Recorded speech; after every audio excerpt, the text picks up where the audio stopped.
Hey YouTube, Jax here with another UDK tutorial.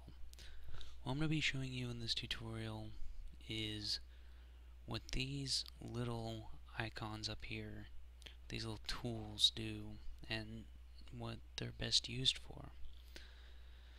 Because I haven't seen very many tutorials on this, and these are some pretty useful tools that just are not very well utilized from what I can tell. So let's go ahead and begin. This is the real time button. You can deselect that, and what that does is it just gets rid of anything happening in real time. Like this, when you pause, you stop moving, it stops. That's what that does. It just helps your editor run more quickly, really. So I'm going to go and keep that on. The next little tab is brush wireframe. What this does is it shows you all the little wireframes to the different objects in your map, such as this. And this is a little panel that we have right here. You can go and you can see the polygons, the individual polygons on this panel. And this is a pretty useful tool to make sure that you have good topology on your different meshes, and it also helps troubleshoot. If you're having some texture stretching, you can hop into wireframe and see what's going on there. The other thing about this particular mode is I do not believe you can see brushes, at least for the most part. You can see some brushes, and it's a little bit odd. I haven't quite figured out the difference between brush wireframe and regular wireframe, because as you can see here, in regular wireframe, you can see a bunch more brushes that appear out somewhere. I don't know where, but for example, there's another brush. I haven't quite figured out the difference. Go and if you guys know, please put in the comments. I don't really know the difference between these two, but they're both useful tools and they both work well, so use them when you get the chance or when you think you need to, because it can be a time saver. Now, the next one is something called unlit. What this is it's basically a mode that you go into just to disable all the lighting. And that's useful if you're having some like artifacting or something and you want to figure out whether it's the lighting or it's a mesh, something like that. It's pretty useful in that way. And if your computer's slow, you can just go into unlit mode, and so you can edit in a faster working environment. And this is lit mode. This mode you have all seen, because this is the mode you come in by default. And it has all the lighting working, every bit's going at it. So let's see what's next here. Detail lighting. Detail lighting is lighting without any diffuse or, I guess, speculars on, but there is no diffuse on any of the walls or floors or any of the assets. All the assets have the diffuse disabled, and so you can see what's happening with the normal and specular maps. That's a useful tool to make sure you're getting the right effect, or the normal map and the specular map are supporting the objects correctly. So let's go ahead and see what is next. Lighting only. Lighting only disables the diffuse map, the normal map, and the specular map. All you have going on is lighting. As you can see here, you get some shadows and in the crevices and stuff like that. But what you also have is you have something called ambient occlusion, and you can see that right in the back there. You got some dark shadowing, and this is useful just to see what ambient occlusion really does, the difference between ambient occlusion and just regular shadows. And I encourage you guys to go check that out, because it's a pretty useful tool to make your games look a lot higher quality.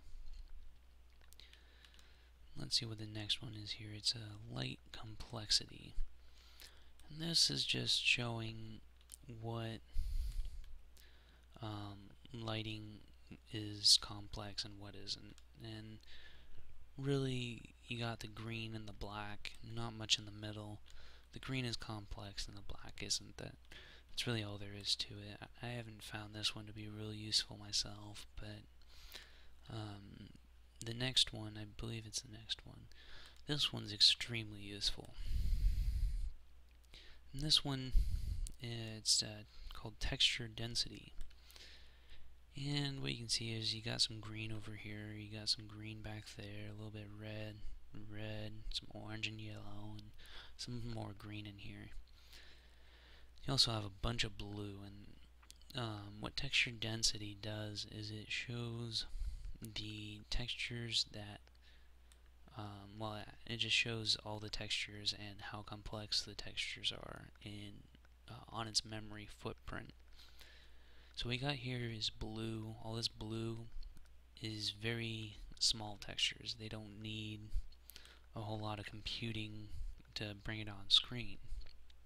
While the floor here, which is green, and this box, which is red and yellow, those are much more complex textures that require a lot more time to render. Now these are the textures you want to be careful with to not use too much, because your computers will start getting bogged down because of the complexity of the textures. So you want to make sure you have something a lot like this, where the majority of everything is blue, a lot of it's lower detail. Once you get into the more detail-oriented stuff, like these tiles, which I can show you, like this requires a lot more complexity than this does. It's just because of all the grime and the wear and tear on it. You need a lot better texture to make that look good than this. I mean, let's hop back over to light complexity. No, texture density. Sorry about that. See, this is blue. This is green, and you just need a lot more detail with that. Even with this box, look at when you get real close to it. Not that close. It has a lot of fine detail on it, and you're going to need a high-res texture to really get that detail to look as good as the detail on this, and that's really the key right there. So now with that, let's hop into the next one, which is shader complexity. And what shader complexity is basically a shader is the thing that creates the light and the dark parts of different areas on screen. And the complexity is based on just how much work it needs to do for any given texture. If we take a look around here, you got a lot of green, some red. Let's pop over into lit mode. And see, we got some lighting coming in through the rafters up there. If we hop into shader complexity, this area right here is pretty complex because it requires some bright areas and some really dark areas. And it also has some just lighting complexities in there that are kind of an aside, but that creates a much more complex shader that needs to be rendered. You generally you do want to be careful with that. You don't want to go completely overboard with the complex lighting, because it can really take up a lot of memory. Oopsie, wrong one. I'm going to introduce that in a second. Anyways, look here. This is a pretty good example. You got complex, but the rest is relatively simple. In this particular one, I did forget to mention the green is less complex, while the dark you go to closer to the red is the more complex you get.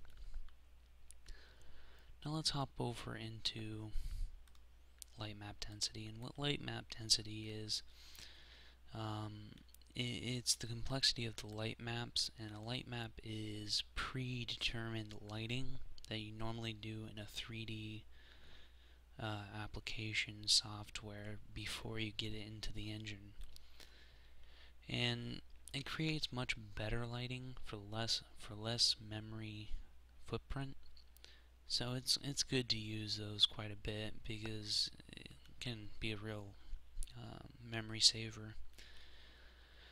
And as you can see here, this has a pretty good mix, but as you can see, there's a lot more red than there was in previous ones, and that's because light maps are much easier for the engine to read, so you can go a little bit more wild with light maps. And as you can see here, there's some red. This one goes as well, for red being complex and green being less complex, and then blue, of course, being least complex. And this is a pretty useful tool just to make sure you're going in the right direction, because you do want to spread your lighting out, how you're lighting different things throughout your map, and so you're not focusing on any one part of the engine, because you're going to get choked up there and you're going to get some low FPS. Let's hop over to lighting only with texel density. What this is basically a grid laid out onto the UV map, and it's just to show you the size of the images, really, as just comparing them with each other. As you can see here, the ones right here, they're a lot smaller than the ones over here, and even smaller than those. And the reason for that being is you need a lot more detail on this than you do these other two textures. I'm going to get nice and close so you guys can see this. See, this is much denser, less dense, and even less dense than that. Now let's go back to lit mode and see what's going on here. And as you can see here, there's a lot of detail, a lot of fine detail on this particular texture. And that's because it needs a lot of detail. And then you go over here and you just see just kind of a grading, and you don't need a whole lot of detail for that. Come over here to some undetailed tiles, and you don't need hardly anything for that. So that's really where it's coming from, is the size of the textures. And most people say, well, I shouldn't say most people, but I've heard a lot of people say that you want to keep your texel density at a similar size when next to each other, and it's not a big deal. Just keep an eye on the things to make sure that you have the textures look similar in quality. Otherwise, you're going to have some issues with the quality of different assets looking different. You don't want that. You want everything to look about the same quality and good quality, and that'll help keep the player in the game and less distracted on little kind of stupid details that pop up. And for today, that is all I am covering. Thank you guys for listening to my tutorial. Please like, comment, subscribe, and all that jazz. I'll see you guys in my next tutorial.